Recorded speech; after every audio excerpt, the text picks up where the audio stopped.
বিশ্ব মানবতার মুক্তির দিশারি মহানবীকে স্মরণে শহরে শহরে জশ্নে জুলুস। ঈদে মিলাদুন্নবীর বর্ণাঢ্য আয়োজনে মুসল্লিদের ঢল। গণ অভ্যুত্থান পরবর্তী বৈষম্যহীন নতুন বাংলাদেশ গড়ার প্রত্যয়। আজকে যে দোয়া আমরা প্রার্থনা করবো আল্লাহ তাআলার কাছে, ইনশাআল্লাহ আমাদের দেশ শান্ত সুস্থ হয়ে যাবে। আমরা চাই দেশের শান্তি সমৃদ্ধি, দেশের সবাই একসাথে সুন্দর করে চলি।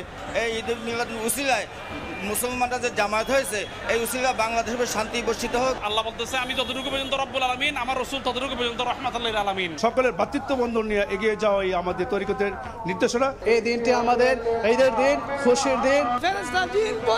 সমস্ত কিছু আনন্দিত। মহানবীর জীবন আদর্শ ধারণ করে রাষ্ট্র পর্যায়ে সংস্কারের আহ্বান। নবীর সিরাতকে ধারণ করে আমরা এই দেশে মানুষের মাঝে ভ্রাতৃত্ববোধ, সম্প্রীতি, সৌহার্দ্য এবং ভালোবাসা বিলিয়ে দিতে চাই। দেখছিলেন প্রধান শিরোনাম। দুপুরের সময় সঙ্গে আছে আমি ওমর ইনান। এবার অন্যান্য শীর্ষ সংবাদ। ভারতে পালানোর সময় ময়মনসিংহে আটক সাংবাদিক শ্যামল দত্ত ও মোজাম্মেল বাবু।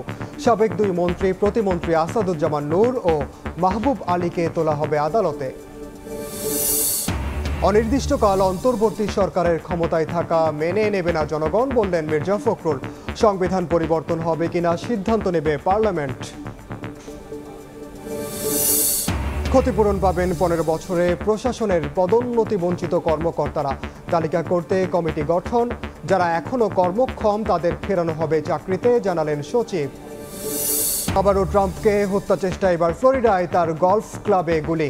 অস্ত্রসহ সন্দেহভাজন আটক। যুক্তরাষ্ট্রে এই সহিংসতার স্থান নেই, বললেন কমলা।